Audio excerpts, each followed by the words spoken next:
पूछा जाता है जी कि यही भैंस हमारे पास पहले थी, पिछले साल हमारे पास रही है, तो इसका दूध 15-18 लीटर था कि इसके लिए भी ज़रूरी है कि ठंडी ना हो। ये गर्म करने का मकसद ये है कि पहले से ही जानवर का बीपी गिरा हुआ है, जानवर को कोई फ़ायदा नहीं हुआ। उसमें एक चीज़ तो ये होती है कि जब जानवर का टेम्परेचर गिर जाता है तो ठंडी मिल्क गया कि कीटोसिस, मिल्क फीवर एक ही बार एक जानवर में आ जाए, बहुत कम देखा गया होते हैं, तो उसका ट्रीटमेंट। अस्सलाम वालेकुम रहमतुल्लाह। मैं डॉक्टर नईम रहमान, आपका भाई, आपका दोस्त। आज ये जो पेशेंट हमारे सामने खड़ा है, 3 दिन है सोए जी, ये 3रा दिन हो गया इसको डिलीवरी हुए। इसका प्रॉब्लम ये है जी, इसमें हल्का मिल्क फीवर है, क्योंकि मिल्क फीवर से मेटाबॉलिक सिस्टम स्टॉप हो जाता है, जानवर खाना पीना भी छोड़ देता है। बाज़ औक़ात ये ज़रूरी नहीं होता है कि जानवर बैठ जाए, लेट जाए तो उसे हम मिल्क फीवर कहेंगे। इसमें टेम्परेचर लो हो जाता है, बीपी गिर जाता है, जानवर का प्रोसीजर ठंडा हो जाता है, तो वो हमने चेक किया है। ऐसी सिचुएशन में जब ट्रीटमेंट अर्ली स्टेज पे नहीं होता, फिर प्रॉब्लम ये होता है कि जानवर की जो दूध की कारगुजारी है ना जी, वो कम हो जाती है। अक्सर सवाल भी आते हैं, पूछा जाता है जी कि यही भैंस हमारे पास पहले थी, पिछले साल हमारे पास रही है, तो इसका दूध 15-18 लीटर था, इस बार 2-3 लीटर से बढ़ नहीं रहा, क्या वजह है? तो मेरे भाइयों, इसकी वजह ये होती है, फर्स्ट जब जानवर डिलीवरी के 3-4 रोज़ बाद खुराक छोड़ देते हैं, खुराक कम कर देते हैं, बाज़ जानवर बिल्कुल ऑफ फीड हो जाते हैं, तो ऐसी सिचुएशन में फार्मर हजरात कोई स्टमक कोई ऐसी चीज़ देकर वक्ती तौर पे जानवर खाना शुरू कर देता है, तो उसका प्रॉब्लम ये होता है कि फार्मर मालिक खुश हो जाता है कि जी जानवर अब बेहतर है। किसी अच्छे डॉक्टर से ना कंसल्ट करना, ना चेक करवाना, ये नुकसान हो जाते हैं। अब हमने इसका टेम्परेचर भी चेक किया है, बाकी चीज़ें भी। मालिकों से हिस्ट्री लेना ज़रूरी है, डिलीवरी कब हुई है, प्लेसेंटा खुद क्लियर हो गया है, मतलब जेर इसने कितने टाइम में फेंक दी थी, ये चीज़ें देखने वाली होती हैं। इस ऐसी सिचुएशन में करना क्या है, बिलखुसूस ये मैं फार्मर हजरात को, मवेशी पाल हजरात को ये बताता हूँ। ऐसी सिचुएशन में इसको मिल्फोन सी दे दें, जानवर की बॉडी वेट के हिसाब से उसकी, अगर तो आपने फर्स्ट डे 450 ml दी है तो बेहतर देखते हैं, एक दिन छोड़ के फिर लगाएं, साथ मेटाफास लगाएं, कैल्शियम दें। एंटीबायोटिक की इतनी ज़रूरत नहीं होती, बट अगर सेकेंडरी इन्फेक्शन के लिए आप हल्का शॉट लगा लें तो भी अच्छा है, ये बहुत ज़रूरी है। इसमें आपको बताने वाली चीज़ ये है कि ऐसे सिम्टम्स अगर किसी जानवर में आए तो फौरी तौर पे किसी डॉक्टर से डिस्कस करें और बताएं।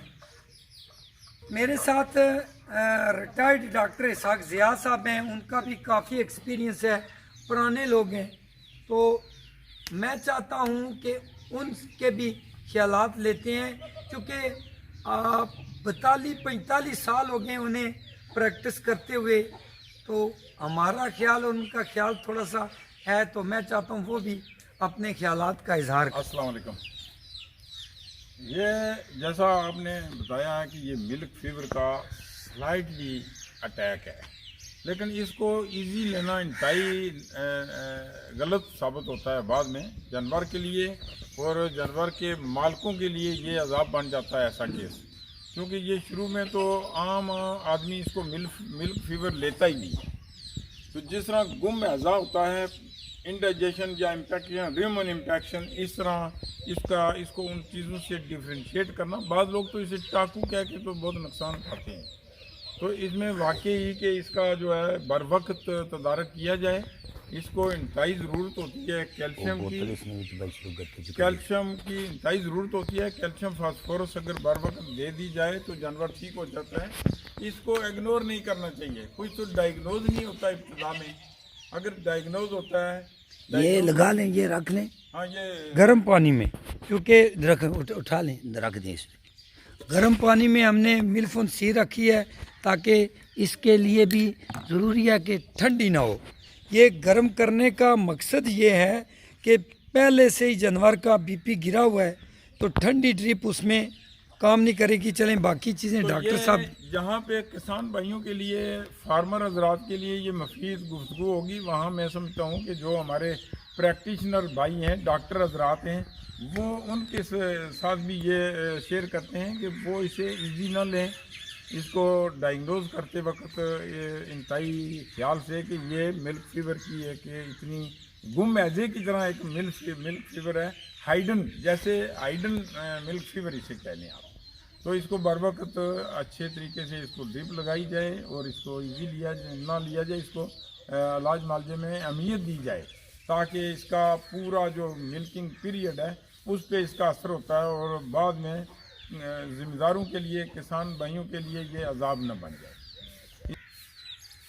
इसमें आपने देखा होगा हमने जो मिल्फोन सी गर्म पानी में डाली है।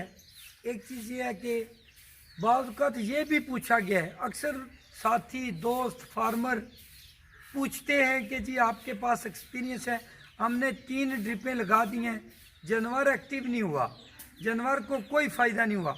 उसमें एक चीज़ तो ये होती है कि जब जानवर का टेम्परेचर गिर जाता है तो ठंडी मिल्फोन सी ना लगाई जाए, बिलखुसूस सर्दियों के मौसम में जब बारिश हो या ये जो ठंडा मौसम है, इसमें कभी भी ठंडी ना लगाई जाए और कीटोसिस से इसको अलग किया जाए। बहुत खूब, बहुत अच्छी बात की है। देखिए पुराने लोगों की बात है, कीटोसिस से इसको डिफ्रेंशिएट करना चाहिए उसमें। और अच्छा, बसा औकात ये भी देखा गया, एक चकसवारी के मकाम पर एक पेशेंट था जो आपने पिछली वीडियो में देखा होगा, 3-4 दिन मुख्तलिफ डॉक्टरों ने वो पेशेंट देखा। मैं कोशिश करूँगा डिस्क्रिप्शन में उसका लिंक भी आपको भेजूँगा। तो वो जानवर बैठ गया था, बैठे बैठे कभी कभी खाता, गिर जाता, उसको और इसको डिफ्रेंशिएट करना चाहिए कि ये, हाँ जी एक चीज़ और बहुत कम देखा गया कि कीटोसिस मिल्क फीवर एक ही बार एक जानवर में आ जाए, बहुत कम देखा गया होते हैं। तो उसका ट्रीटमेंट थोड़ा सा और इसमें ये थोड़ा सा डिफ़िकल्ट होता है ज़्यादा। तो जिस भाई ने अभी तक मेरा यूट्यूब चैनल सब्सक्राइब नहीं किया, काइंडली सब्सक्राइब करें, लाइक करें, कमेंट्स में लाजमी लिखिएगा, ग्रुपों में शेयर करें ताकि किसी भाई का भी फ़ायदा हो सके। दुआ में याद रखना। अल्लाह हाफिज़, अस्सलाम वालेकुम। कितने